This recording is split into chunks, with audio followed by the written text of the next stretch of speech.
तुमचे सगळे लोक आता बरोबर तुमच्यापासून दूर जाणार आहे, कारण सगळ्यांना कळलंय तुम्ही किती समाजाला लुटून खाल्लंय. कळलं ना?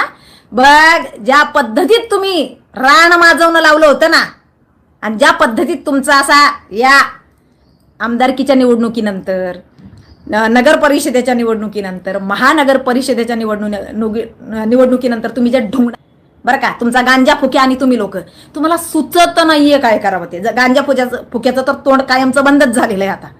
तो नाही, तो फक्त आता उड्या मारणार, याला उचकवणार त्याला उचकवणार, निघा करा धिंगाणा घाला, कारण याचं काही आता होत नाही.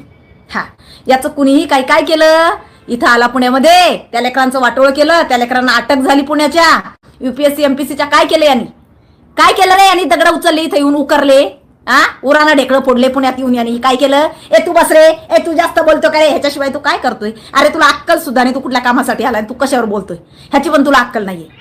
कशाला शहाणपणा शिकवतोय रे? संपला तू. जे दिले होते ना 1000 कोटी, बरं का, आता ते त्यातले जे काय 200-300 कोटी खर्च झाले तुझ्याकडून, आपले जे आहे ना 700 कोटी ते जप, आता जप, ते सांभाळ. बाकी काय करू नको रे.